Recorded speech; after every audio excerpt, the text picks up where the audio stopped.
sport. Of course, we all know cricket is huge over there as well as badminton. So they may lack the infrastructure that these clubs have, which when they come to these venues will really give them an added level of motivation. Whereas for the Palace players out there, this is what their bread and butter, to be honest. So it'll be an interesting combination of motivations, but I'm sure the Crystal Palace players will still well and truly be up for this one, a chance of silverware. Yeah, we saw a different approach from Punjab FC this morning. They really sat deep for the first 10 minutes, and then once the breakthrough came, they were forced to change their shape a little bit, forced them to come out, and we ended up with a real goal-filled game, so perhaps an early goal here would be the catalyst for something similar. Absolutely, and it depends who can get that first goal. Of course, like we mentioned earlier, Punjab FC really were the underdogs. The longer the game went, where it may have just been 1-0 to Aston Villa, or Aston Villa just leading by 1 goal, the more the belief grows for Punjab that they can nick one. Of course, that could be the same with East Bengal. Who knows how this game could go? You'd obviously favour Crystal Palace just due to the fact that they are used to these fixtures. But it'll be interesting to see how East Bengal play, because personally I felt it was a really nice clash of styles. You have the technicality from Aston Villa, which is what you'd expect now from an English side, and then you have the flair, the dynamism, the directness from the Punjab side, which will be interesting to see if East Bengal play in a similar way. Really will. The Premier League teams have tended to come out on top in these competitions in years gone by, but the competition's developing constantly. Started off with under-14s playing in this event a few years ago. Now we're seeing under-21 sides from overseas and under-19 Premier League outfits. I wonder if this might be the year that we see an Indian side maybe reach the final, or at least the third-place playoff. Well, it's always great to see a story like that. They come over, they travel a lot of miles, so you'd think it'd be something that they would definitely celebrate. Good evening to everyone watching out there in India today. Let's hope that East Bengal can give Crystal Palace a run for their money. Yeah, I'm sure those from India that tuned in for the early game, I don't know whether they were choosing the Everton Mahout game or Aston Villa against Punjab, whoever your allegiances lie with, but if you did tune in as a neutral for Villa versus Punjab, you were treated. And we see behind us Tottenham are taking on Stellenbosch, so the South African fans also have something to cheer on this afternoon. It's been a real roller coaster of weather. It was absolutely tumbling down with rain as we arrived here, then the sun came out and shone beautifully, and it's a bit grey now this afternoon. So I think that's the humidity, really. The temperature certainly hasn't dropped. It was scorching in the couple of hours we had after the last game and before this one, and sun cream certainly was necessary, and a bottle of water too. Of course, these sides will have water breaks at the 12.5-minute point, and that will certainly be needed, especially in these humid conditions. I mean, I was speaking to one of the East Bengal coaching staff, and he joked and said, "Is this your summer?" And we laughed because we said this is the hottest day, or one of the hottest days of the year, and for them, this is nothing. This is absolutely nothing. So they'll probably be used to this climate. You could argue this is something they'll be used to playing this heat. If you're from England and you're used to playing in the winter where it's 4 or 5 degrees, maybe 15 at tops in the April or May months, this isn't something you're necessarily used to. So perhaps the Indian sides, and South Africa too in Stellenbosch, could have an upper hand in dealing with the climate. But right now, they're ready to go. East Bengal indeed down to our right. They are indeed. And you did see a bit of a difference in attitude towards the game when Aston Villa took on Punjab. See, this is a huge occasion for the overseas sides that have worked hard to get to this point, qualified to be here. And there's definitely an intensity about them. For Crystal Palace, an opportunity to get a trophy on the board for these youngsters, and in the same way that some of these youngsters from East Bengal will be looking to impress national team coaches at higher levels, Crystal Palace players will be looking to impress academy coaches up the age groups.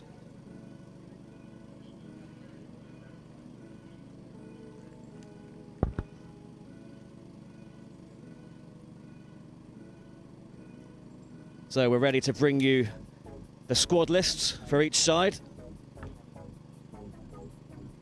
In a moment, there's a roll-on, roll-off policy here. So you will see upwards of 20 players for each side, possibly. The referee asks the teams to come together.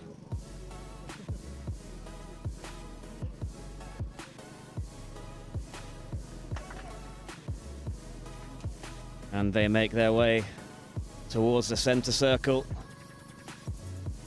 for the afternoon fixture on the first day of the Next Generation Cup. Should be a good one. Day's gone incredibly quickly. As we mentioned, the game earlier was brilliant.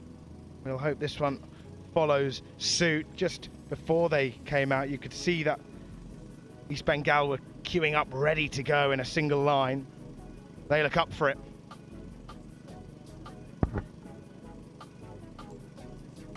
Yeah, Crystal Palace have brought a strong squad. And Marcus Hill will be between the sticks for them.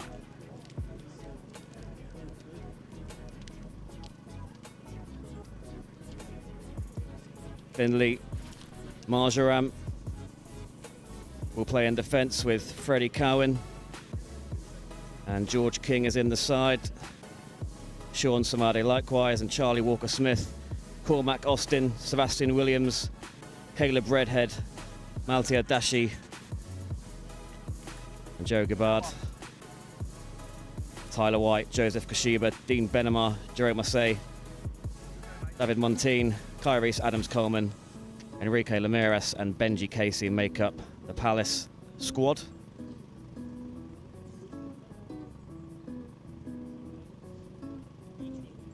East Bengal have travelled a long way to be here, and it's a big squad for them as well. Kassim that's going to start in goal. Urab Shaw in the squad. Adil Amal Nadisari Valapil, Joseph Justine, Nasev Rahman, Tanmay Das, Mohammad Rashal Patan Parakal, Fernando Singh Kangabam, Mohammad Ashik Karamanil, Shyam Al Bezra, Banlapeka Guite, and on the bench Cheyenne Banerjee, Katahunda, Sandaran, Muzrav Mohammed, Sunil Batala, Gurna Singh Gruel, Suman Day and Debajit Roy.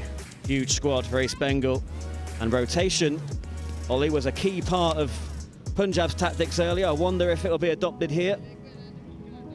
Whereas we saw Villa make a lot of changes at half-time and not a lot aside from that.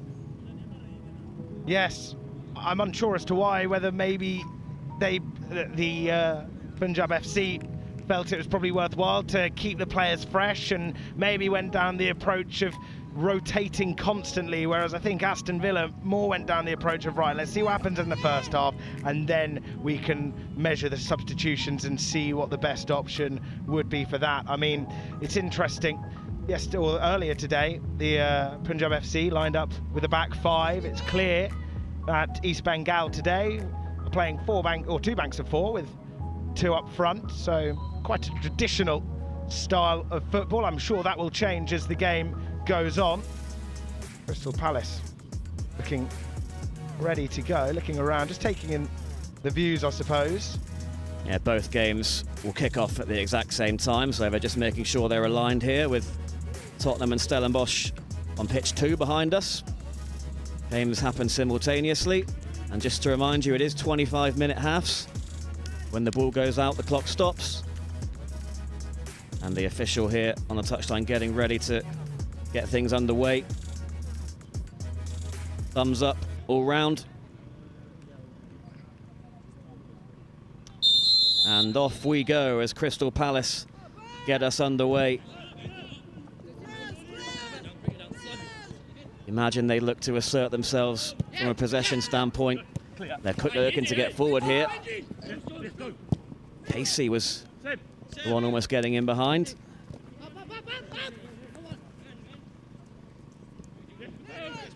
And they quickly win it back. Palace with Cormac Austin. Marjoram with plenty of room down this right-hand side, and that's a lovely clip ball into him. Stretching the play, East Bengal looking narrow early on here. And Marjoram retreats. Austin. It's a lovely ball out to Gibbard. Now Williams into the box from Williams, and it's flicked on at the near post by Casey, but neither side of the goalkeeper. And already that's twice in a row. Palace are favoured to play it down the right-hand side. Of course, it's only 1 minute in. Hard to know how they're going to set up. Well, they've won it back high up the pitch and almost made it count. That was risky business there from East Bengal, playing out from the back, and Casey's shot just flashed wide of the post. One of the East Bengal coaches standing up and going absolutely mental at his players. They understand that that would have been a serious setback if they had to find themselves 1 goal down. Well, that's a lovely ball played into the number 89, Musharraf. It's a really nice feat, but just one back by Gibbard. And a throw for Palace deep in East Bengal territory. Animated bunch on the bench for East Bengal. Very passionate, which I'm sure is injected into the squad out there. You've got one of them dressed sharply as well. A nice shirt and chino trousers, looking the part for the occasion. Don't often see that nowadays with the tracksuit attire most coaches go for. You can't beat a bit of style. Cormac Austin and Sebastian Williams are seeing a lot of the ball early doors, and same can be said for Marjoram. And the ball was too heavy there from Gibbard. A lot coming down this right-hand side early doors. We saw that earlier as well between Punjab and Aston Villa. Surely just a coincidence, but this near side is favoured by both that have played on the pitch so far today.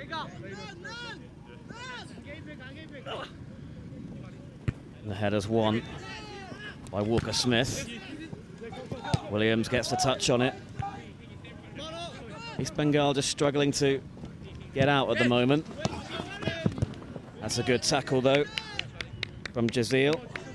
Marjoram having a lot of the ball so far. Not much joy as of yet.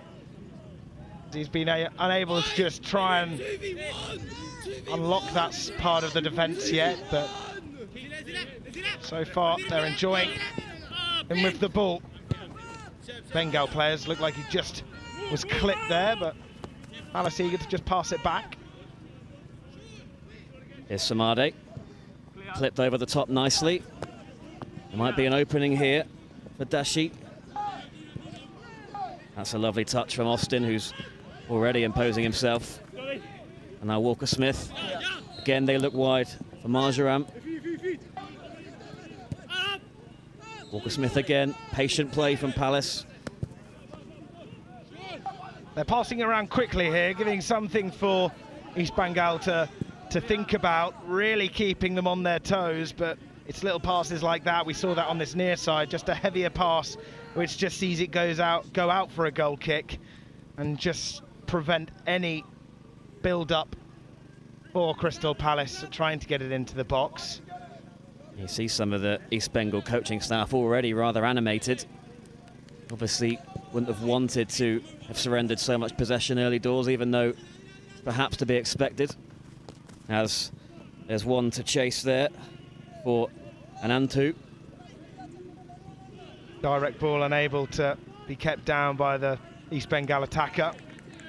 Dashi does well to work some space. Bit fortunate that found its way to Williams. but nicely played from the Palace midfielder, and Marjoram again is galloping forward, and again it's a first-time cross dealt with for now. Palace will come again. That's a good clean tackle and an opportunity for Puita Pika to get East Bengal out. They do get the free kick, and that will just give them a breather. Absolutely, we've only looked right so far in the opening 4 minutes. And they tried to play it direct, just like we saw earlier. And I was expecting this, it's mirroring the tactics between the both sides. You've got the Crystal Palace trying to play it around cutely from right to left, and then when you've got East Bengal get onto the ball, they just try and get it forward. That's happened on 2 occasions so far. Be interesting to see how East Bengal can keep up with this Palace pressure. So far they're holding off, but of course it's only been 5 minutes and there's plenty more time to tire one another down. Here's Gibbard. Just a heavy touch, but he keeps hold of it, much to the frustration of the East Bengal coaching staff. And that's rather well defended. Didn't try giving that one up there, Marjoram. Good attitude, just unable to really take it past the East Bengal defence. That's moved on nicely. And a chance for East Bengal to progress up the pitch. They've not really managed to do so in the first 5 minutes. And a nervy start, and that's epitomised by that loose pass. And Casey will look to stride clear. He's still going, Casey. What a run that is. Although that's great defending from East Bengal to just force him out wide and prevent any direct pressure onto the goalkeeper. So if you managed to get him behind in that position, it would have been a one-on-one. So East Bengal did the job there, albeit Palace still have the ball in a threatening position. Yeah, Marjoram leading the attack, and he goes down. He was bundled over. 2 East Bengal bodies were around him. He screams at the referee and the linesman, but doesn't get the decision. Hey, Gibbard just having words with the lino. Yeah, Marjoram's been a real threat. It's a tall frame as well. Big player for a right back. Got a tall player next to him in George Walker-Smith. So that right side of the Palace defence is certainly better in the aerial department. That one's seen out comfortably. As King looks to start another attack. Good work there from the number 8, Sebastian Williams. Passed into him when he had 2 white shirts around him, and he just managed to work away from them. Very comfortable at the moment for Palace. That's a nice touch from King. And he's looking for the run of Casey. The ball just wasn't quite weighted to perfection. Casey just judged that maybe a second or two too quickly. From this view, it felt like he could have carried on his run, but I suppose he did have the thought of the goalkeeper Kamal in his head. There could have been an injury there, but just before that, King already looking impressive. You see him drop in between both centre-backs, and then he's got the ability to run forward and play in a lovely pass like he almost did to Casey just then. Here's Casey again. Gets a shot away with his left, and it's high and wide, but Casey is making all sorts of runs off the shoulder, and surely only a matter of time before he really tests the goalkeeper. Like it's drilled into the players when they get the ball, Casey runs, it's their tactic. Feed it into Casey, and got the belief that hopefully Casey can get in behind and score, but that finish wasn't very good from the Palace number 20. Just got his foot under that. Saw it go well over the crossbar. Just interesting to see how Palace have set up. They're of course willing to play it round, but when the chance arises and they see Casey playing off the shoulder, they're more than willing to try and thread in a direct ball in behind. Walker-Smith took no chances with that clearance, and we're in need of a new ball. Bengal again, just a bit of respite. Feels like they need it. Still unable to really get a hold of this game so far.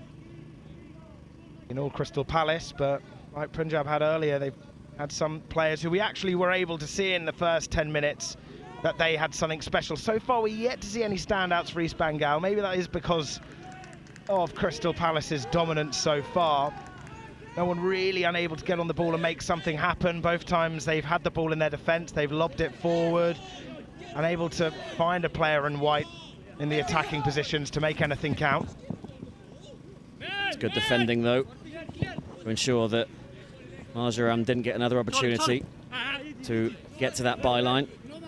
Something he's very keen to do. That's a nicely played ball, though. That's much better. Lovely picked out pass from 61, Tan Mei, the captain. You just want to get a sustained spell of possession here, but that's a nice driving run. Just wasn't quite on the same wavelength as his teammate. Just needs to be out wide there. He obviously had Crystal Palace centre half Samade to his left. If he maybe ran out wide, he would have been able to open up an opposition. Here's Austin. Marjoram. Austin always showing for the ball. He and Williams look like a formidable midfield duo. George King's been very comfortable on the ball as well. Marjoram. It's it back from Austin, who turns and spreads the play. They're not pressing East Bengal, they're just sitting back.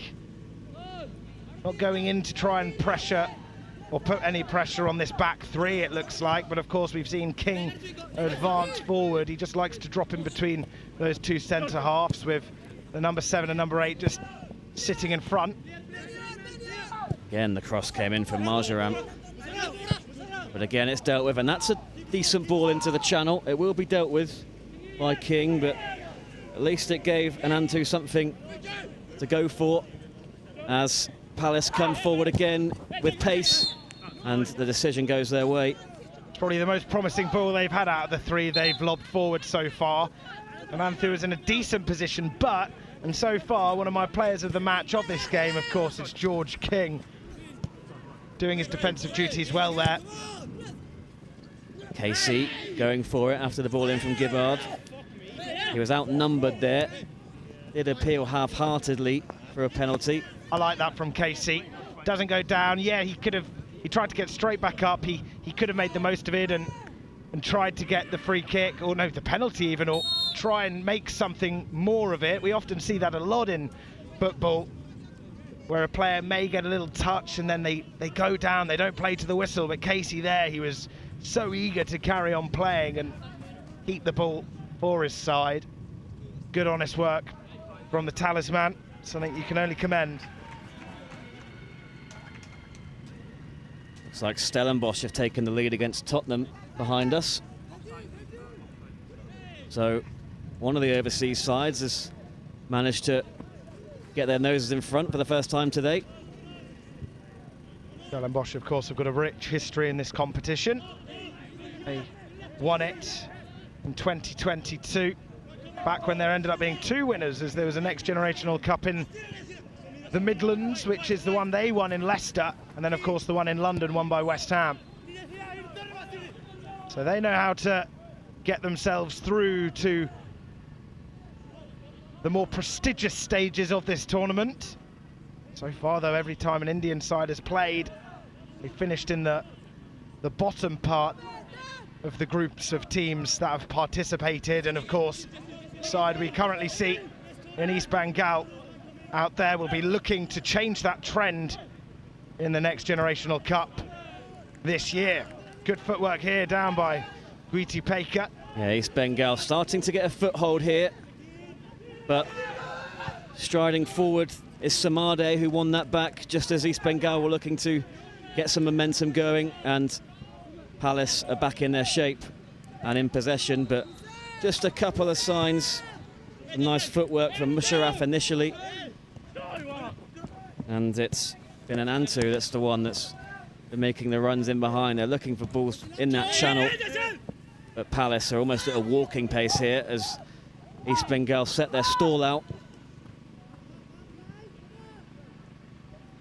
gone back to how it was in the first 10 minutes round. It's really been all game. East Bengal just sitting back. It's the first bit of pressure we've seen from the number 30. Guiti Pekar, one of the 2 players in this side that play for the Indian under-20 national side. Just saw the goalkeeper off his line there. Went for glory. Don't blame him, even though it was a promising situation. And the cooling break ensues. Haven't seen any changes yet. I wonder if this might be the moment that instigates 1 or 2 amendments to the personnel.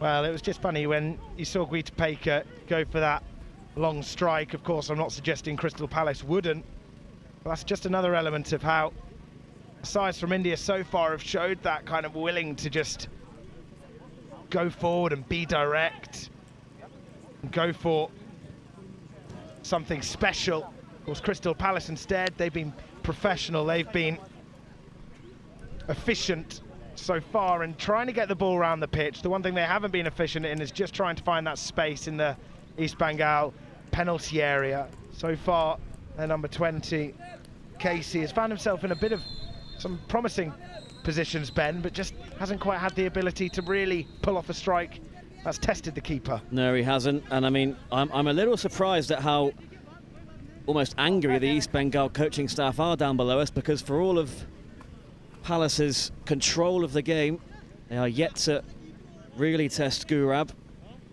and that's part 1 of the equation. They've survived the first quarter, long way to go, but Palace certainly not in a rush with their play. Clearly feel that as the game goes on, they'll be able to tire out the opposition, but no reason East Bengal can't get something from this. No, It'll be interesting to see how it unfolds. They're going to make a change with, was it Roy entering the fray, and I mentioned Anantu was the one making the runs in behind on that left flank, and he's been withdrawn. He's probably done the most running of anybody, to no avail, as Palace get us back underway. Wonder if they might just put the foot on the accelerator a little bit. They've clearly been the better side, and a lot of it has come through Majoram, who was the target there, but that one just evades him as Gibbard was looking to progress into the box, and East Bengal happy to just swipe that one out. Just get rid. That's what they wanted to do. Hasn't been able to leave their half. Crystal Palace still with a row midway into the East Bengal half, but they opt to just play it all the way back, clearly preferring the approach of playing out from the back, which is very widely used tactic in the Premier League, and what and how Premier League teams set up. Yeah, Crystal Palace are often looking for this ball though. Touch just got away from Majoram, but quickly retains possession, and that's given away sloppily though by Samade, but East Bengal just unable to sustain any real passages of play as Majoram gets it again. And now Walker Smith assesses his options, chooses to drive forward, and out it goes again to Majoram. He looks to beat his man round the outside, which he does, but coming across there was Jazeel, and a goal kick is given, and that's job done from East Bengal's perspective. Well, so far they're shutting Crystal Palace out well. Obviously they've passed it round the box well, but what does that really do? Doesn't really do anything. If you're unable to put the ball in the back of the net, it's all fairly pointless. Of course, they're still building something. I still see Crystal Palace as clear favourites just with the way they're playing, but if East Bengal carry on the way they are, as you mentioned earlier, Ben, the longer they stay in the game, the more confidence will grow. Yeah, we haven't seen so much of Matteo Dashi for Crystal Palace, the number 10. He'll be looking to get involved more in this game as it goes on. I guess it's not really come down his side too much. Here's Samade, who gave it away just a moment ago. And that one is going to be kept in. Well taken, very well taken. Out to the edge it comes for Williams, who just looked to dance his way through. It's half cleared. And now they can get it away. That was really well taken on that far left side. He thought it was just going to go out due to the power that was put on it from Samade. Jazeel taking a risk there. He might get bailed out. He's stayed at it and survived that situation, which could have been costly, and that's lovely from East Bengal as they progress forward now through Musharraf. And just looking for the run of the substitute, the Budget Roy. And it almost came all the way to the back post for Bernardo, but it's been dealt with. But that is the best attacking momentum we've seen from East Bengal thus far. Absolutely, that link-up play was brilliant down this left-hand side as they just zapped it into one another and just took it away from the Palace players. Just the final ball that was unable to be executed, but first time we're really looking left all game so far, Ben. Absolutely.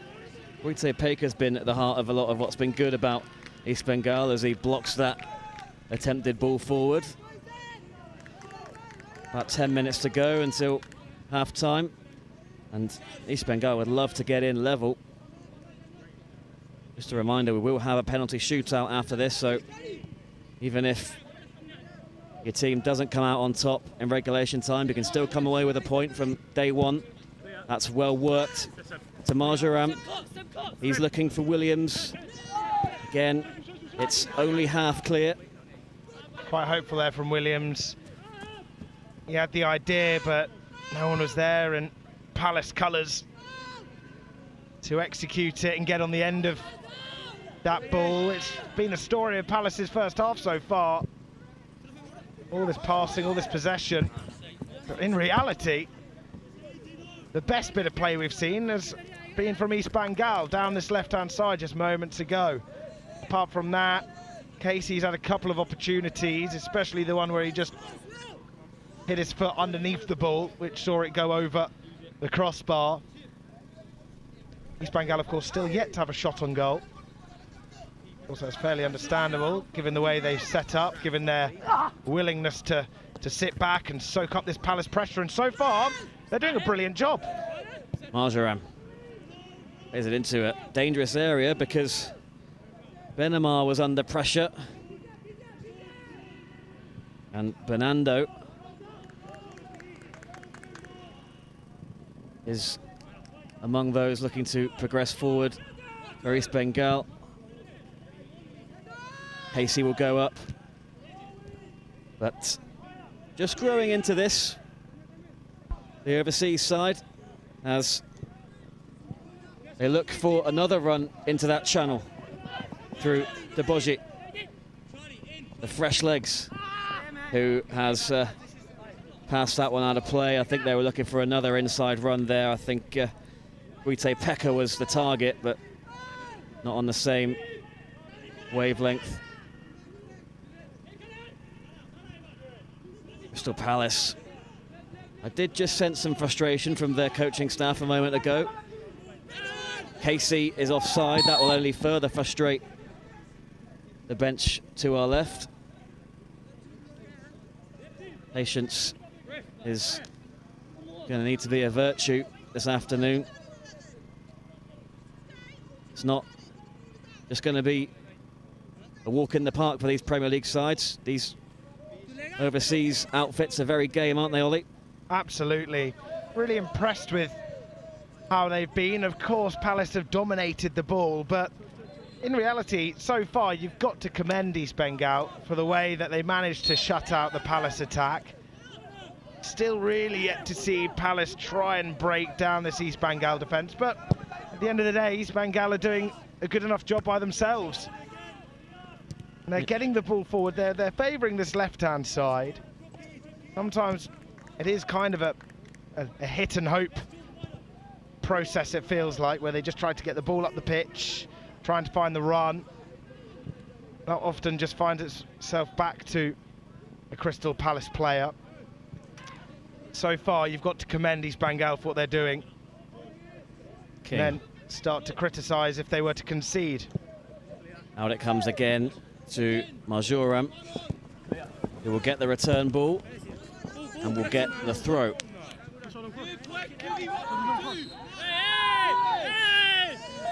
Well, frustration's going on. I can hear in our headphones the mic's picking up the player noise. Yeah, East Bengal annoyed about where that throw was being taken from, and free kick goes East Bengal's way, starting to win a few of those 50-50 battles. Absolutely, they're really starting to make their mark on this game. The first 10 minutes, it looked like it was going to be all Palace, but as the game's grown on, East Bengal, you can tell, have started to feel this fixture now, starting to make their stamp on it. Captain Tanmay getting a touch, and does really well actually to keep that in and keep the positivity going for East Bengal, who have got better as this half has gone on. Lovely touch from the number 52. Yeah, he's made a good impact. Rojit Roy. Surprised we haven't seen further changes. Here come Palace. Majoram. And that one's just going to get away from him. And you could just sense a bit more frustration growing among the Palace ranks. The real contrast, I feel, as the game goes on longer, Crystal Palace growing more frustrated. At the same time, that's working wonders for East Bengal as they're growing into the game themselves. They're starting to pass the ball round more, keep the ball. I mean, that's short-lived. They've just given it away. I've noticed when Marjoram does get on the ball down this right-hand side, he has a tendency to take a touch and try and beat his man with pace, and both times he's either taken a heavy touch or lost track of the ball, so maybe that's something for him to try and obviously perfect or think about. That's an interesting ball, and it might present an opportunity for Austin, who turns back instead. Wondered if he might have been more positive there, but here's Marjoram. Gets a lot of room down this right-hand side, Marjoram, which is probably why he may favour take it round the East Bengal players with his pace. You can tell maybe he may want to put a ball in or try and make a darting run into the box, but so far he's just had to pass it back. This is a good move. And it's into the box and into a very dangerous area, and Gibbard made contact with his back. Didn't really attack the ball there. It was not at the easiest height for him, but that is as close as Palace have come. Really good work down that left flank, but Gibbard maybe just not quite positioned correctly for that one. That's certainly the best bit of play I think we've seen from Palace in terms of an attacking perspective. It's just unfortunate it fell to the wrong person in the box, of course. Joe Gibbard. That's a nice touch, and wonder if that opportunity will offer some incentive for Crystal Palace to try and get one before half-time, which is drawing closer. By no means is Gibbard the smallest player on the pitch, of course. It just awkwardly came off his back. It was mistimed. Maybe he would have preferred Casey to be in that position. Still good determination showed from the Palace skipper, as you're starting to see Palace pass it around with a bit more oomph now. Yeah, Dashi's getting more involvement. Williams was chasing that one down. Out it comes, but only as far as Samade. And it might open up here, almost did for Gibbard, but really tenacious defending from East Bengal. Throwing himself into that challenge up against Gibbard, and then once he gets the ball, he clears it away. Maybe a bit of composure could have been shown to try and keep the ball. As Palace now have an opportunity. Yeah, Williams looking over the top. It's going to take something like that, you feel, at the moment to break down East Bengal.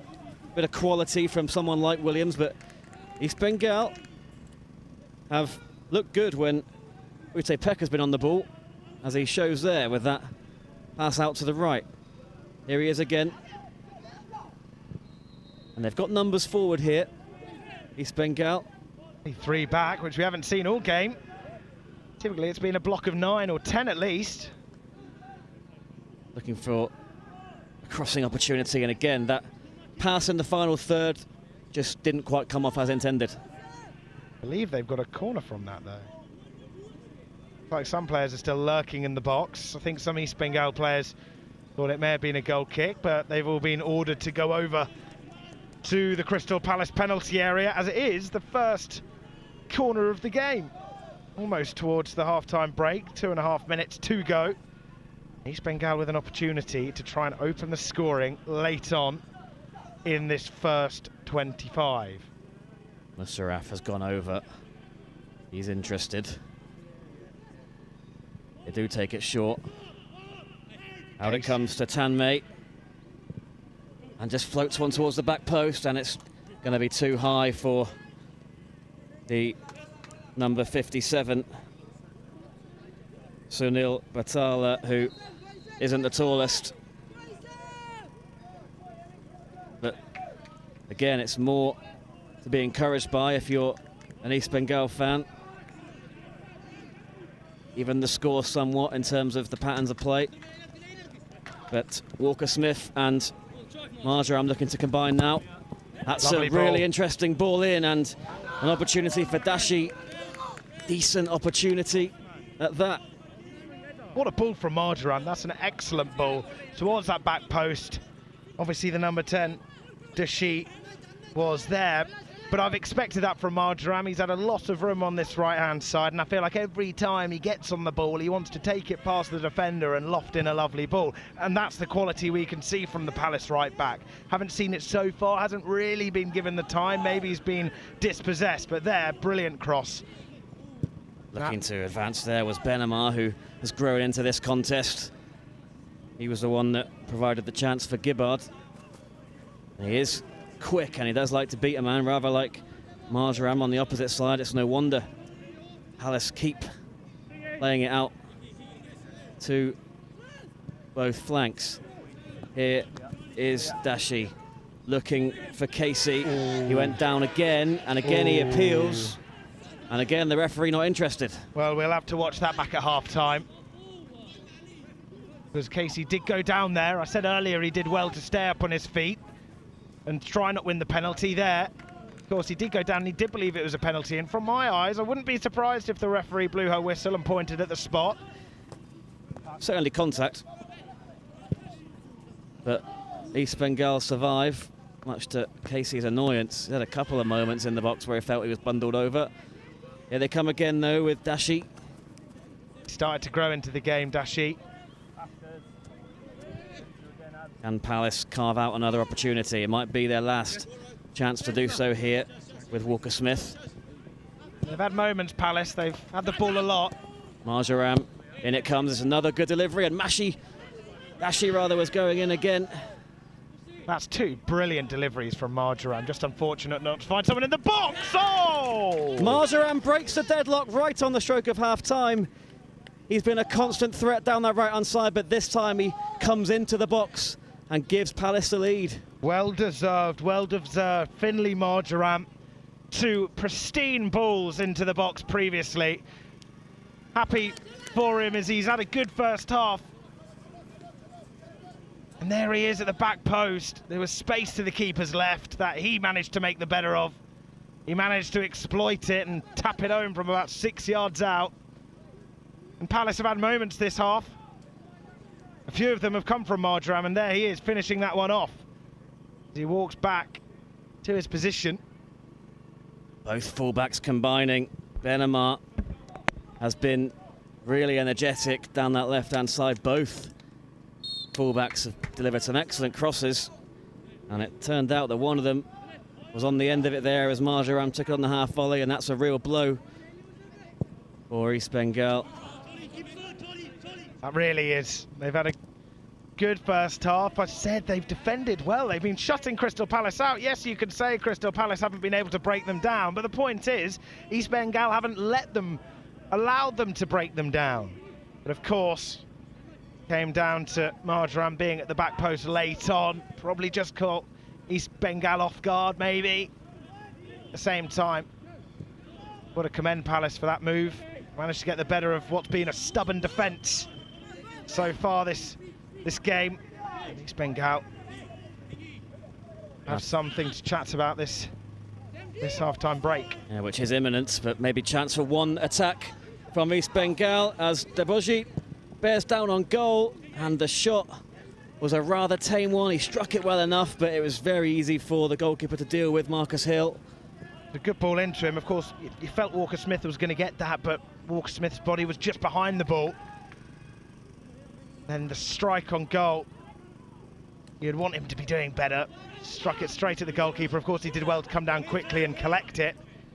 He had the whole goal to aim at.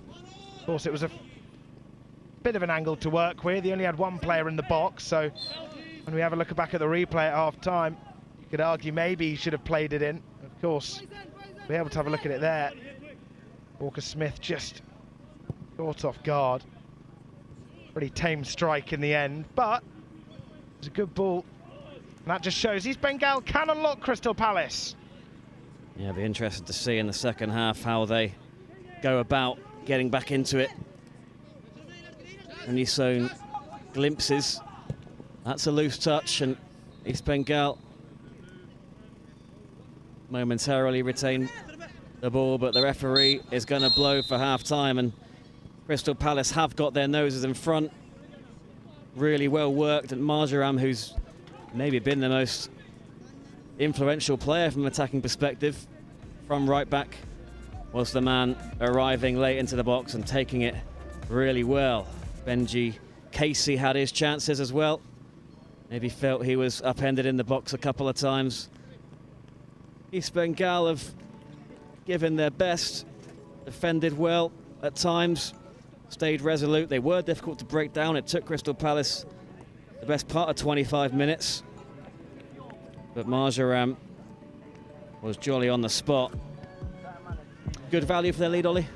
Yes, I would say so. Obviously, they've dominated the ball, and typically one would suggest that when a team does dominate the ball, perhaps they may deserve to win.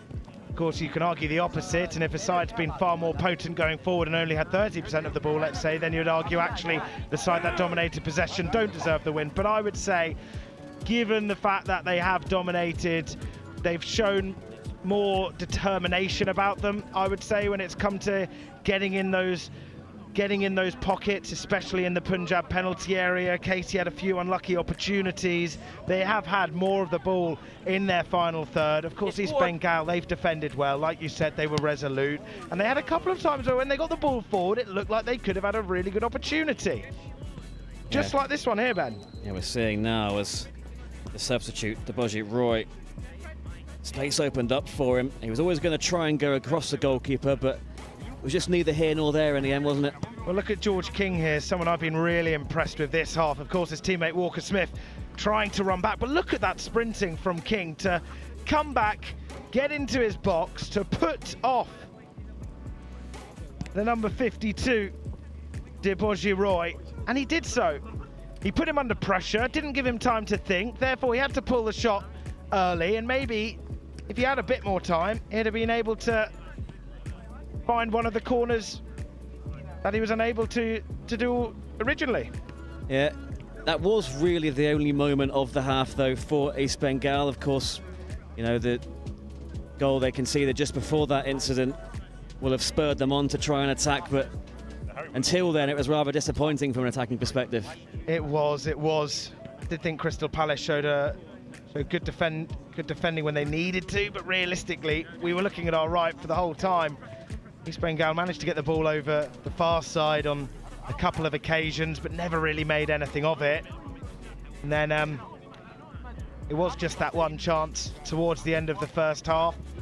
Throughout that, I think they got a lot of times, maybe when they're outside their own penalty area, East Bengal, they just cleared it away, probably just to try and defend. I think that is their from seeing what their performance has been like so far, you would assume that that's been their goal, just keep Crystal Palace out. Obviously they haven't been able to now, so that's going to play a big part in the second half. I mean, Marjoram You'd think he'd be delighted having the goal, but he actually came off the first half looking quite frustrated. I mean, he did have a couple of chances down this right-hand side where I think he favoured to beat his man, was unable to. Had a couple of shouts where he felt East Bengal had fouled him, so maybe he was coming off thinking about his overall game, but maybe this is why I'm a commentator and not a player. I don't understand how one could come off the pitch having scored, had to put in a few beauties of a ball and come off looking frustrated, but that's probably why he could end up being a fabulous player. When you're hungry, when you've got that determination and you're not happy with just that, you want to push on for more, you've got to commend that attitude. So as long as he's not too negative and he does stay positive and keep a positive mindset, then I can see a really good player on our hands in Finlay Marjoram. And the same can be said for the opposite fullback, Dean Benamar, who provided the cross. I just wondered if Marjoram had maybe a tweak of a muscle or something. He does look a bit disconsolate down there, or maybe it's just exhaustion. This is ultimately the very beginning of the campaign for these players after a summer break. I haven't seen many changes so far. The one change we did see from East Bengal, Debajit Roy, almost provided the equaliser for them. Wonder if the wholesale changes that we'll surely see in the second period might swing the momentum one way or the other. Yes, potentially. When Aston Villa brought on their substitutes after the first half, after the half-time break in the game earlier, you definitely saw a different type of Aston Villa. They were far more direct, managed to get the ball in better areas and actually prove more of a threat, and that was showed by the fact that they scored 2 goals in that second 25. I can imagine that being the same potentially for Crystal Palace. You've got to remember, when England have got so much infrastructure, you would argue that these players are far more used to playing this amount of games. So I think it's going to be a pattern where you do see these English sides bringing on players after the half-time break. The Indian sides maybe being more fluid with their substitutions and willing to make a substitution from 10 minutes in, let's say. Yeah, and you wonder how much the substitutes have been pre-planned and the rotations have been pre-planned with the 4-day event that we have here, because even though they're 25-minute halves, you know, it's not far off being 45 minutes. It's probably close to 35 in total, with the ball going out of play and the clock stopping. So it's not a mini game by any means. We saw Rory Wilson for Villa earlier play the full game and score his penalty as well, as he scored twice in regulation time. Do you think might see a rest for players that play the full game today, or how do you think the managers will be approaching that situation? Well, when I was having a look at the fixture list earlier, I saw that, of course, they're playing every day, but you have got Crystal Palace finishing their game at 3 p.m. today, and then they're kicking off at 10 a.m. tomorrow. So they do have lesser time, and you will get the sides over the next few days where they may play at 10 a.m. and then the next day at 3 p.m. and then the day after that at 10 a.m. So there's the windows of when they're not playing and being able to re-energise are really crucial, and therefore substitutions, of course, I reckon they would be pre-planned. And this is a different type of footballing tournament. It's what makes it interesting. So I wouldn't be surprised if the managers already have an idea of who they're going to bring on for what points. But of course, as the game goes on, you're going to want to win. If you're in a bad position, you're going to want to have the players to see you cross the line, because at the end of the day, they're still up for silverware. Doesn't look at first glance as though we're going to see too many changes from Palace. It looks as though Ananto is going to be reintroduced for East Bengal FC, opting for the roll-on, roll-off. Wait to confirm who was withdrawn. It was Debajit Roy who he came off for initially, and those were the 2 players doing the most running, maybe taking in turns to do so for this 50-minute encounter.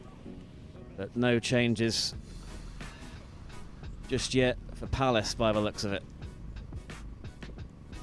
Maybe give them a bit more time to play with one another. Now that they've got that goal, the game may open up more, so perhaps the manager wants to see them in this position together as a unit and see how they go into this second period being a goal up. Perhaps Bengal will be more eager to get forward, which could open up more opportunities for Crystal Palace, because the narrative of that first half was a very resolute, stubborn defence, which was unlocked right at the end, which will provide surely a different narrative for this second 25, Ben. And the other alternative we've not really contemplated is you might just see some of these, or all of these players, play the whole game and then see a completely new lineup tomorrow. different tactics, different approaches. It's a really interesting tournament, and we hope for a really interesting second half as East Bengal look to rescue something from this one. 25 minutes to salvage a point, and then the penalty shootout after that, where an extra point is up for grabs. But East Bengal want something from this. If they're going to get it, something needs to change. Nash, the number 86, a little bit cheeky there. He was in the Crystal Palace half when they kicked off. Luckily no one saw. Take any advantage you can get. Absolutely. I do like the way how the Indian teams have played, though. I like the fact that they go for it. I like the fact that they come here and they really throw the kitchen sink at it. They want to get forward. They want to play their flamboyant, fluid brand, which I thought Punjab FC did really well for the majority of the game earlier. We have seen that less from East Bengal, but there have been glimpses. And you're starting to see a vibrant culture. It represents the culture of India, vibrant, and you're seeing this through their football now. And that's a decent strike from the edge of the box from Musharraf. Doesn't make its way through all those Palace bodies, but the first moment of the second half is something for East Bengal to be encouraged by. An awful lot for them to get excited about in the first 25 minutes. Wonder what the manager might have said to them to spur them on and find their route back into it. But they got some defending to do before they can think about that, because a very dangerous left back in the shape of Benamar was making his way into the box, and it's another penalty claim, another somewhat half-hearted one. Only half cleared. Dashi. Marjoram playing like a right winger right now with two of the centre halves. It's interesting how you see the fluidity of this Crystal Palace side. When the fullbacks attack, you then have George King slot in between Walker Smith and Samade, allowing the fullbacks to get forward. We've seen that through Marjoram, and now it'll be good to see the left back Benamar have his be close up to him and see how he produces down this left-hand side, because they clearly like to utilise the full-backs, and they play two narrow central attacking midfielders. It's an interesting system, one that proved fruitful for the opener, with the full-backs combining, and he'd love to hammer home that advantage and ride off into the sunset. 3 points in the bag, possibly 4.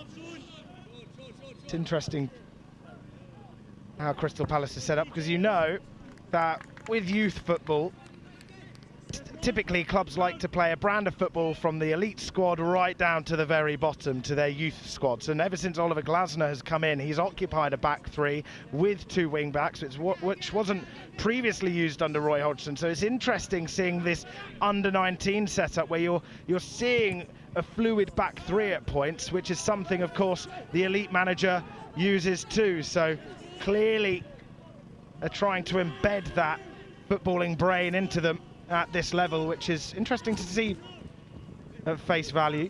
East Bengal making some more progress, and it's come out to this near side for Bernardo. He just looks to play one into the box. It wasn't the best delivery, and that's going to be a free kick as clear as day, and Palace get on with it. And why wouldn't you when Marjoram is galloping forward? Oh, how frustrating. Referee, I think, just ordering play to be brought back, but the ball just played in very low. Easy for them to deal with. I like how Gibbard got straight back up. No rolling around. Something this Palace team haven't done yet. That's something I like to see. Play to the whistle, carry on. Referee just having a word with Gibbard.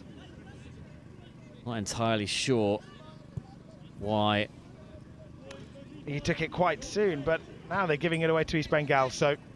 And they're looking to get on with it, and that was a really interesting run by Shayamal. Wasn't picked out, and Crystal Palace survive. And look at this. Cutting into a central area for Marjoram. He's capable of anything. But brute force there from Marjoram to just carry on his run. It looked like he was going to strike it with his weaker foot. Dashi was looking for the run of Benamar there. Rolls out of play. And now we will see another change as Suman Day is being readied by East Bengal. And looks like trotting over is Nash, who makes way.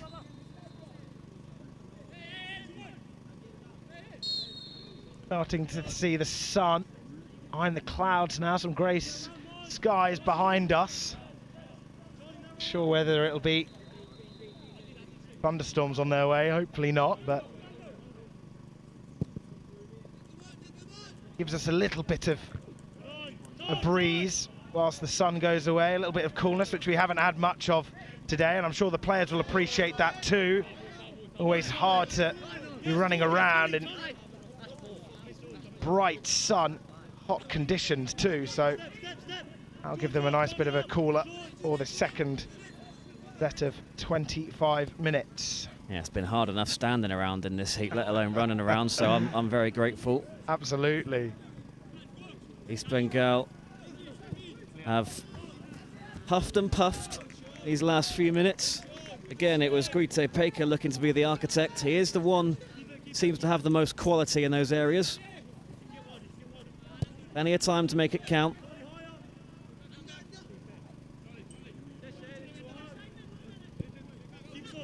So Aston Villa allow Punjab back into the game this morning. Palace haven't really offered up too many opportunities to their opponents, though. They've been managing the game pretty well. Just trying to find the run of Casey. Hasn't been massively involved so far in this second half. Involved a lot in the first 10 minutes. I think so far, sometimes it's just sitting in between the East Bengal defence, which I think they welcome. Plenty of players occupying a tall frame, who possesses some pace. Given away by Samade, and it's worked quite nicely here. The flag does stay down on Guite Peka, but the delivery in the end just wasn't quite what he was looking for. Well taken there from Marcus Hill. Samade will be very thankful, as he did run forward and allow plenty of room in behind him. Marcus Hill showing his authority in the box as he came to claim it. Ashig is getting ready to come on down below us. Changes a lot more rat-a-tat-tat in the second half so far. Still nothing from Palace, though. I am starting to believe they might just get the whole game here, the 11 currently out there. So we might see a completely new look 11 tomorrow. Here is Marjoram, who's scored one, looking to assist another. Brilliant ball. Just unfortunate. Dashi into the area, and it had to be cut out.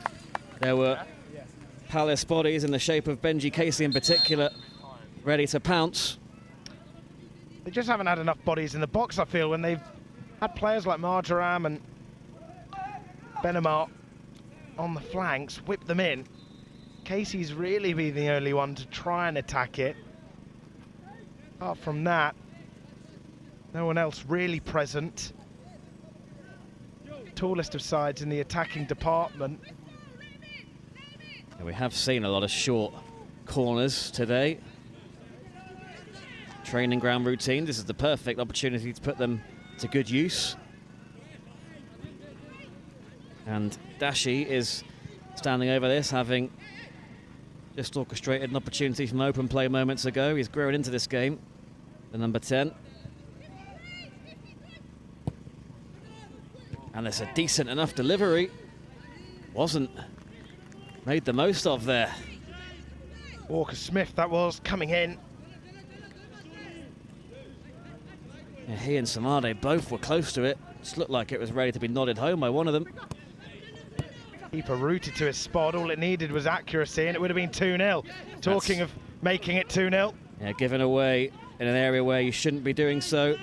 They do get away with it, but cannot afford to be making mistakes like that. Here is Williams. Good tenacity shown from Williams there. Eagerness to win it back. Benamar. Just gets wrong side of the East Bengal defender. Keeper called for that, was ignored. There was only half away with Austin. And that's really nice feet from Gibbard. And again, and through for Casey. Just couldn't quite get the shot off. He was pressurised by a couple of East Bengal defenders who just did enough to put him off. That finishing touch from Casey's just lacked today. That's his first opportunity of the second half, but of course in the first half he had that one to the left of the Bengal penalty area where he thumped it over, and there he just wasn't able to really get anything onto it. He's offside this time. It was just hooked forward into his path, but linesman was in no doubt. Did look quite far offside, in fairness. You wonder if the game might open up as East Bengal chase the equaliser. Lovely work there from Joe Gibbard, the skipper, weaving his way through, poking a lovely ball into Casey. He was just unfortunate, wasn't unable to really pull off a shot. Of course, East Bengal got back quickly, and there were white shirts around him to prevent him from having a strike on goal. I think it could have easily doubled the lead if he was able to pull off a strike.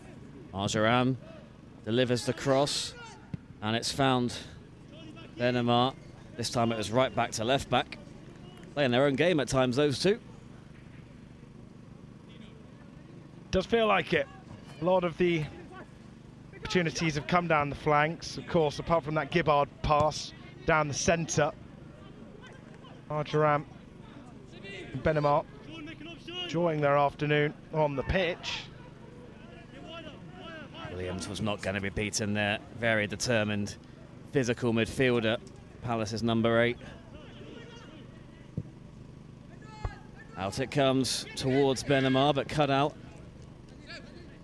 Williams assessing his options. Very calm in possession. A standout performer for Palace. Wants it back and gets it. Of course, for as long as this stays 1-0, East Bengal will keep believing that they can nick something on the counter, but... That's nicely played into Casey, and he looked for the reverse pass to Dashi. It was telegraphed though, but again, they're just struggling to make meaningful ground in those situations as they prepare another change, just breaking up the rhythm again as Nasib Rahman is ready to come on. Another drinks break is in order. So,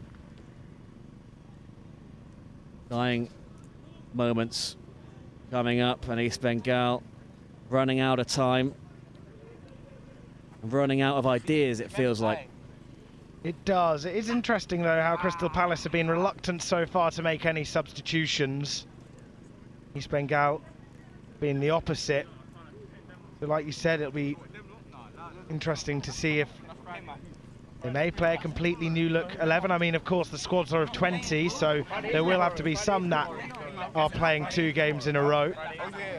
I'm sure that's something they'll keep tabs on. Yeah, they are warming up to our left, but not the most intense preparation, you have to say. In fact, they're paying more attention to the Tottenham game behind us against Stellenbosch, where Spurs are knocking on the door, but it's East Bengal who have got the deficit to overturn here.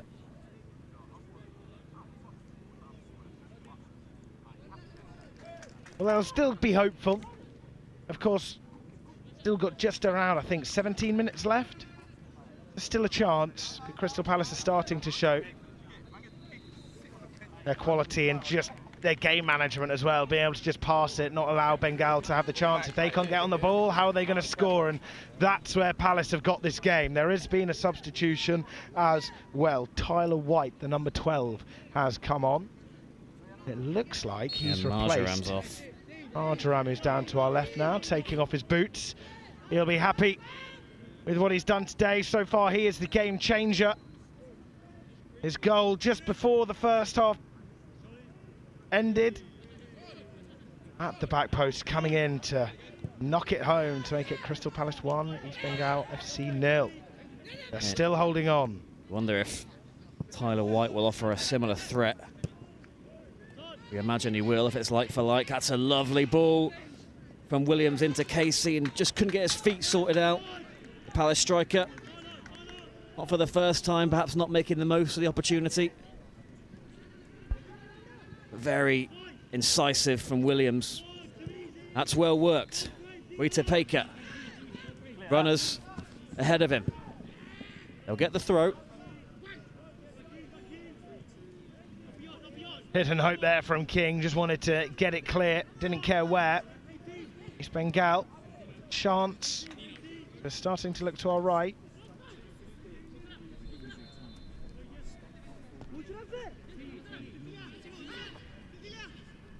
Down the line it goes, easy to deal with for Walker Smith. They'll come again.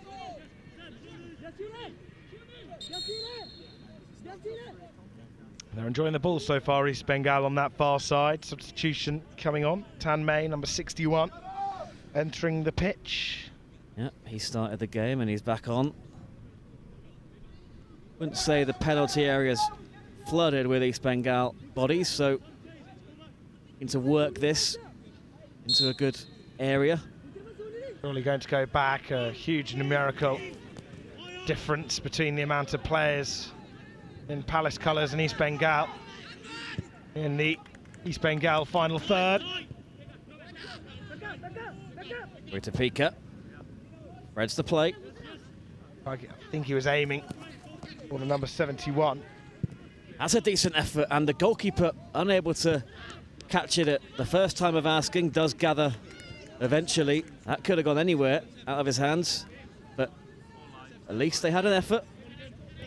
Didn't trouble Marcus Hill, but made him think twice. Same as the other one before, from when they crossed it in earlier on in this second half on this near side. Marcus Hill so far has been a safe pair of hands, authoritative in the box, and he's been calm when he's had to come for crosses, hasn't flapped it in and punched it away into an even more dangerous area, so he'll be happy with how he's done when he's been called upon. Of course, he hasn't had much to do, but it's not like he has to keep himself warm. You can easily lose your concentration when you are so quiet in a game like this. And he did have to gather that at the second time of asking.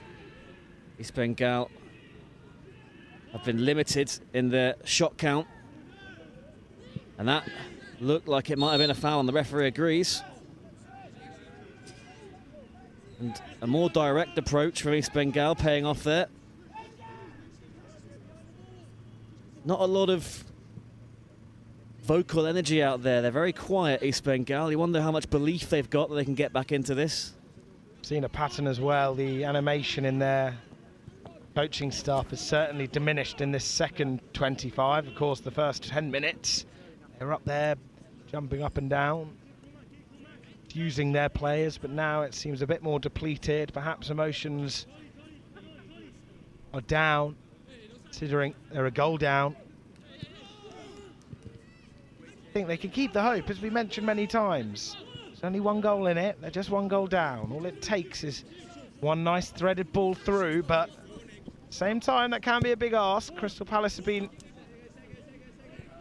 controlling in the second 25. The only real chances East Bengal have had been from crosses by the touchline, which Hill has gobbled up with ease. That's given away by the halfway line. Samade. King. Impressive player so far, one of the players of the match, but he gives it away and wins the foul. So no issues there for George King. That felt like a 50-50 If the referee didn't blow a whistle there, it was a very promising transition opportunity, but King does get the whistle. Happy to bring the ball out with his feet from centre-back. Here is White, the substitute, and Ooh. very similar mentality from him as we saw from Marjoram throughout the first half an hour or so. Looking to drive to the byline and cross into the box. Different technique. He hit it low, hoping for a tap-in rather than a header that Marjoram would have typically looked for with his deep and high crosses. And plenty of accuracy. Just not same from White on that right-hand side. Bengal actually passing it around nicely there, albeit in their own half. They'll try and conjure up an opening. Their Next Generation Cup. Yep, 12 minutes for them to do so. They'll be happy enough just to have a spell of possession though. Got to start somewhere. They've not kept the ball for anywhere near long enough. That one's gone forward quickly though. A lot of second balls are being picked up by players in Palace jerseys. And again, it's Guite Pika that has the composure to move things in the right direction. Here he is again, the number 30. Anywhere. Yeah. Look at him just sprinting yards forward, try and get into a good position as the move all started from him. Tried to look to finish it off, but instead White takes the ball away. And that is going to go East Bengal's way. Another throw in this position, just in and around the Palace area, and that looked rash. The referee again not interested, and she has stopped play, maybe to check on the stricken player who appears to have been caught in the face by a high boot. I think medical attention may be required. Well, Nash does get back to his feet eventually. Maybe he was just trying to buy the decision there, but it was a risk. Vizio was on his feet, ready to come on.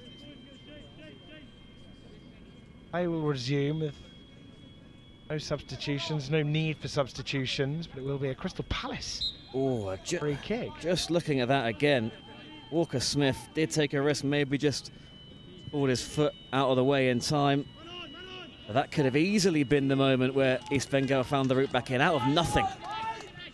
Just as Punjab did earlier out of nothing with the individual mistake from the Villa goalkeeper.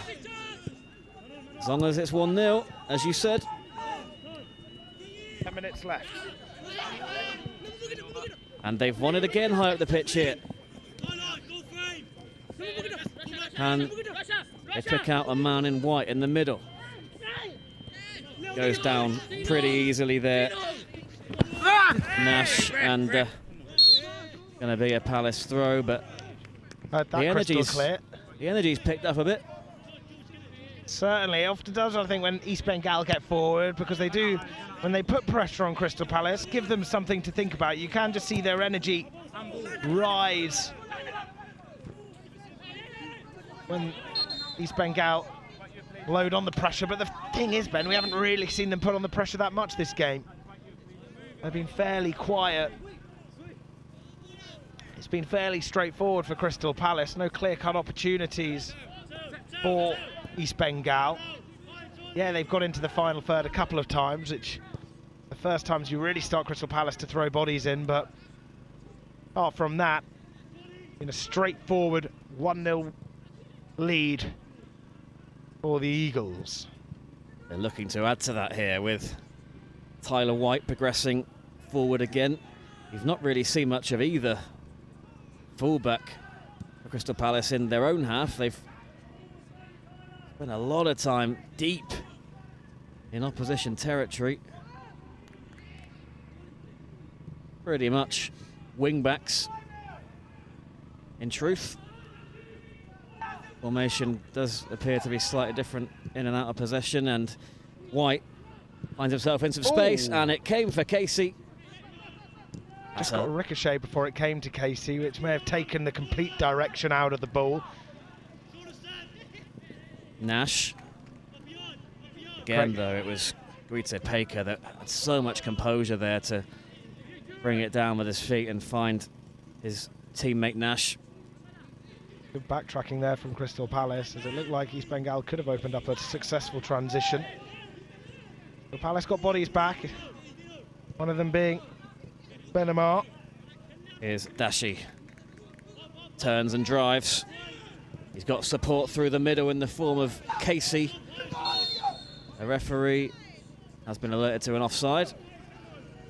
Second time a ball's gone into the direction of Casey, and East Bengal have just managed to get a flick on. Of course, that time he was offside, so it wouldn't have counted, but you can see Crystal Palace and what they want to do.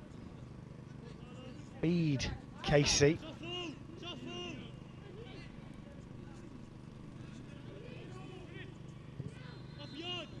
Growing into the game, East Bengal without creating too many chances. They've had more of the ball in the second period, as you see a battle there which Samade emerges from.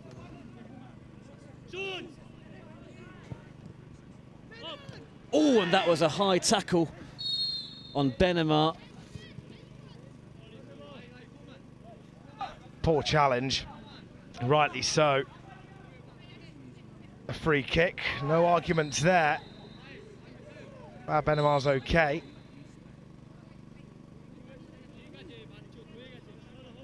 Ooh.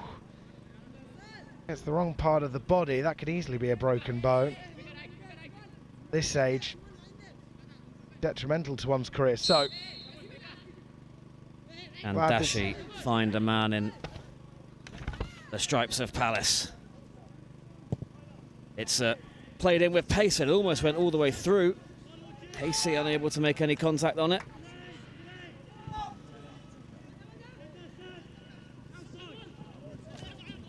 And that looked like a clumsy tackle. Referee letting a fair bit go, especially in the final third. Both sides. Benji Casey, do you know what? Although he hasn't got on the score sheet yet, he's thrown his body around. He's got himself in good positions. He just hasn't quite had the nous, the ability to actually get a shot on goal and test the keeper. I've been impressed by his movement.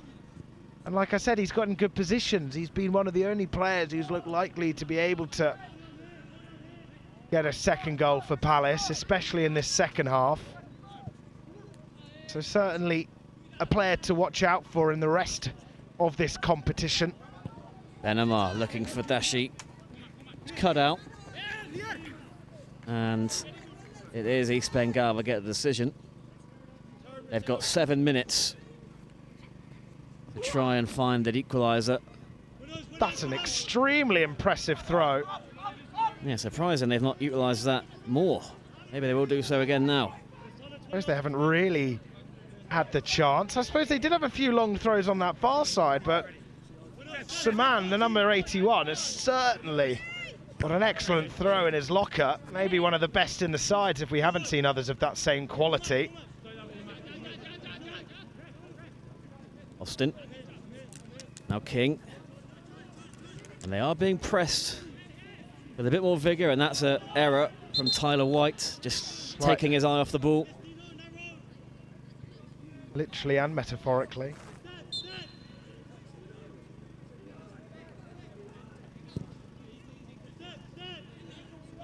Man in plenty of room down this right-hand side, but they opt to play it in that tight area. No real white shirts around the number 78. Ashik. Yeah, that will frustrate the coaching staff down below us. Just when you thought once or twice the momentum has turned their way, Palace have just been able to take the sting out of it and conjure up an attack of their own, and a lot of it has come through Benamar. Progressing forward again, stopped in his tracks that time. And that's a really lovely turn from Guite Peka, and galloping forward from right back is Nash. Cut out by Gibbard, but again, Guite Peka has got such a lovely touch. Really talented player. Been impressed of Saman. Feel like they should utilise that long throw more and maybe play down this right-hand side. The more they play down this right-hand side, the higher the chances they get of a throw.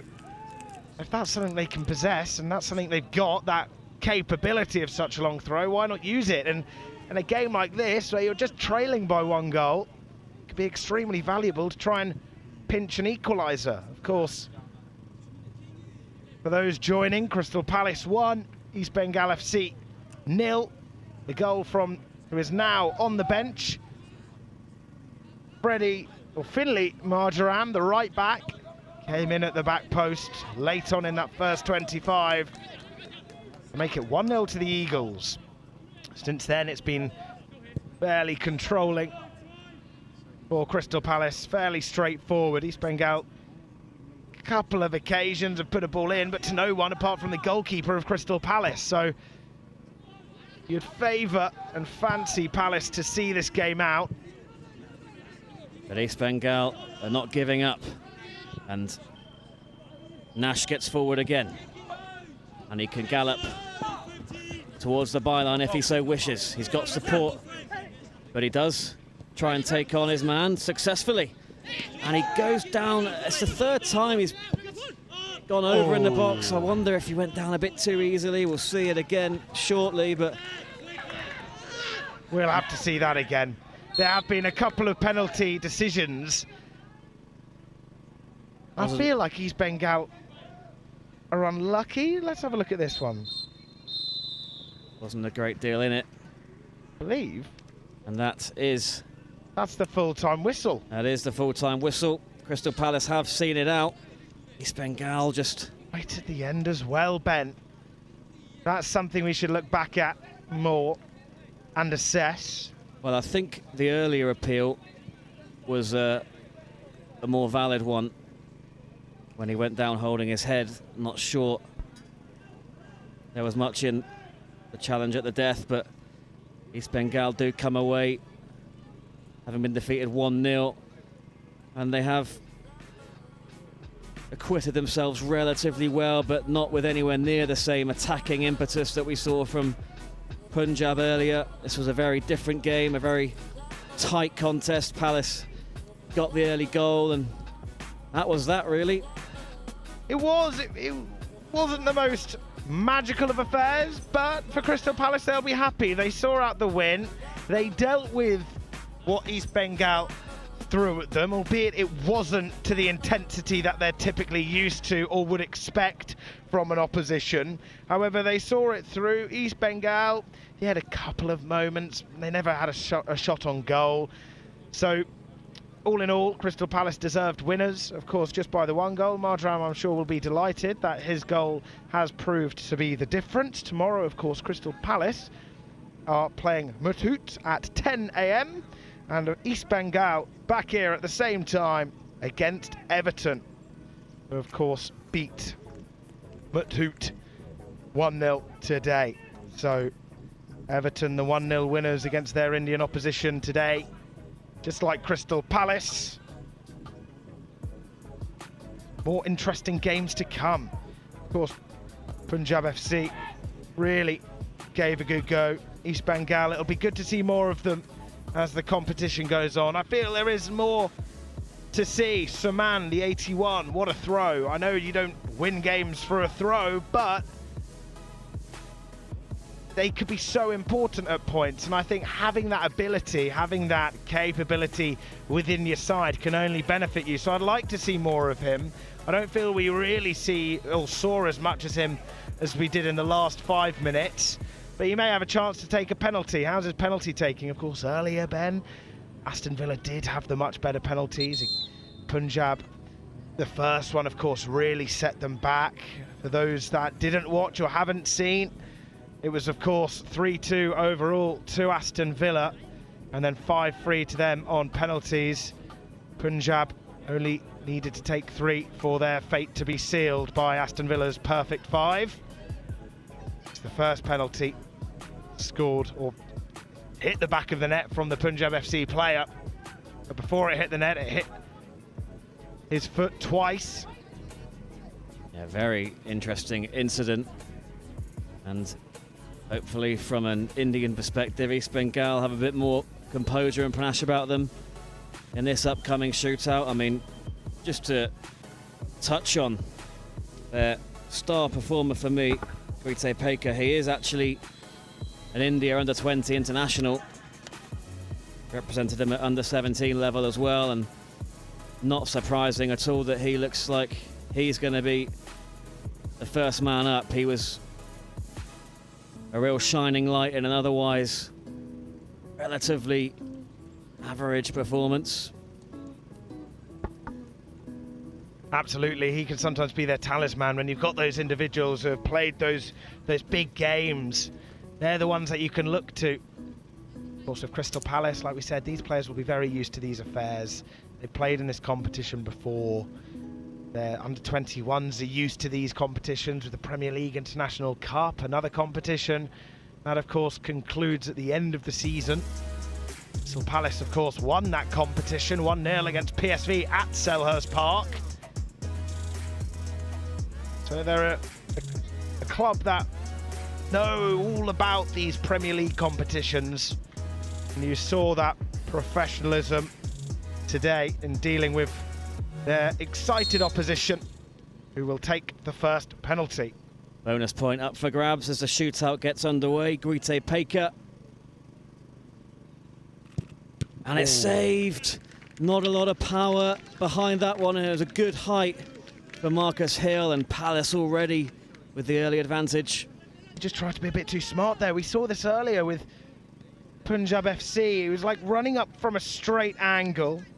Then he tries to use his foot in a unique way to be able to shift the ball away from where his body was looking, which was straight at the goalkeeper. So unable to really generate a powerful shot with the angle, which is why we didn't see the power in the strike typically you would if someone's running up to the ball at an angle. And it was fairly straightforward for the goalkeeper. The narrative of the game for Crystal Palace. Benji Casey makes no mistake. He had a frustrating afternoon in front of goal during the game, but that penalty was confidently struck and Palace won to the good. Feels like deja vu, Ben, from earlier's game. Good penalty, struck well, powerful. Goalkeeper had no chance if he did go the right way. I feel like this one has to go in from Shyam. No room for error, really. You miss your first two penalties. It's a real tall order to get back into it. Stuttering run up. And a very softly struck penalty. Absolutely no conviction behind it, and one of the easiest saves Marcus Hill will make. Feel bad for the East Bengal FC coaches just in front of us. One of them was looking away. Regardless of if it's an academy competition or not, it still means so much to them, and that's why you, in a way, feel like you'd want to see them do well and progress in this tournament and get the most out of it they can, because it means so much to the people involved. So, unfortunate for them, as they can't do anything about this. It's solely down to those taking the penalty kick. And Cormac Austin just personifies the absolute dominance that Crystal Palace have shown, and in truth the English sides have shown in the matches that you and I have watched today, Ollie. I feel like the golfing class on the penalties has been far greater than the golf we've seen on the pitch. Absolutely. Of course, the English side have dominated the possession. Ashik with a great penalty, just smashes it down the middle. Keeper dived out of the way of it. Clearly learnt from the opposition in how to take a penalty there. That was very different to the last two of his teammates. Wasn't in the corner, but if in doubt, just smack it down the middle. I think that is the safest option. You rarely see, if ever, keepers stay down the middle. I feel like if I was in a pressurised environment, World Cup final, Next Generation Cup, I would be smashing it right down the middle. Joe Gibbard here has a chance to put Crystal Palace at match point if he can convert. We've not seen a player from an English team miss all day. And that trend continues. Very confidently done. Really well dispatched, sends the keeper the wrong way. He did go the right way, of course. You would have assumed he could have got a hand to it, but it doesn't matter. He's had a good game as well, to be fair, today. The number 11, Joe Gibbard, the captain. I remember that lovely ball he played into Casey the second half. One to watch for the next 3 days. It'll be good to see how he develops in the future. Tanmay now has to score for East Bengal to keep their hopes of a point alive. Takes his time and strikes it really nicely into the corner.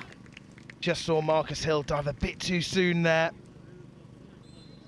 Whether that was the brilliance of the penalty taker who waited until Hill dived first, but you just saw him dive to his left a split second before the ball was struck by their number 61, Tanmay, the captain too. Both captains managing to find the back of the net whilst leading their side in this penalty shootout. Matteo Dashi has the responsibility to win it for Palace. And he does just that. It was never really in doubt. The outcome of this shootout, Crystal Palace score all 4 of their penalties, while Marcus Hill makes 2 saves to deny East Bengal, and Palace become the second Premier League team that we've seen today on pitch 1 score maximum points. And a great start for the Premier League Academy club. Absolutely. Straightforward, they got the job done. East Bengal will go off the pitch disappointed, feeling could they have given more? But you've got to admit it was good defending from Crystal Palace when they did get forward, albeit they didn't really show much potency. Crystal Palace dealt with it. They dealt when the ball was chucked at them. So you can't argue if Crystal Palace came up against a weaker side. At the end of the day, they did their job, they got it done, they've won the penalty shootout, and just like Aston Villa, they got every point they could have, Ben.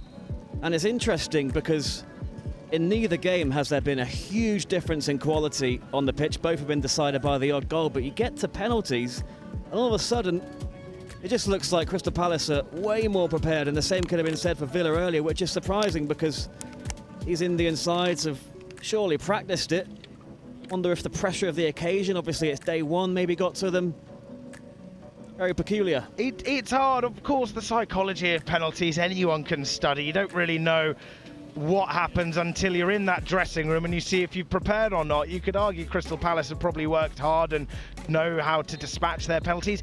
Maybe, without being suggesting anything here, they may just have better technical ability when it comes to striking a football.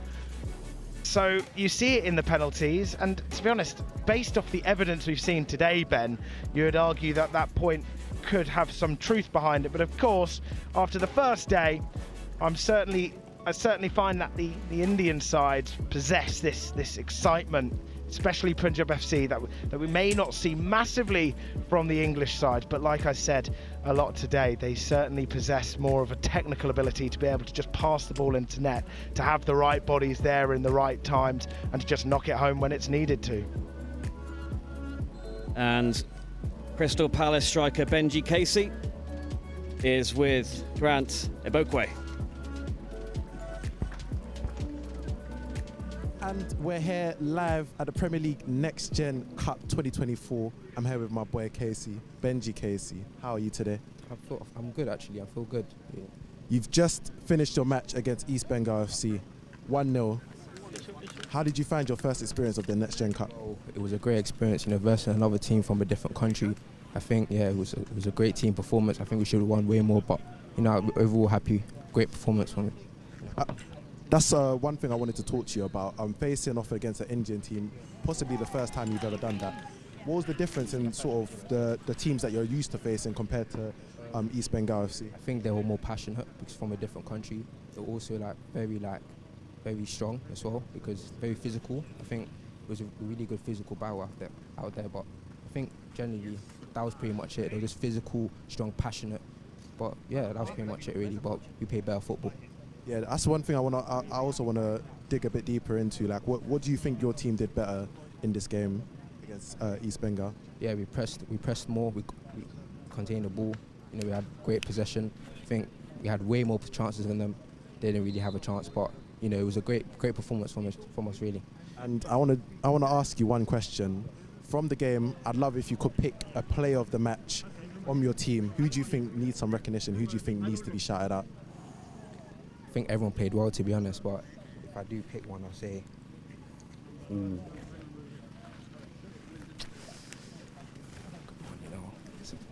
that's a tough one, you know. It's so tough.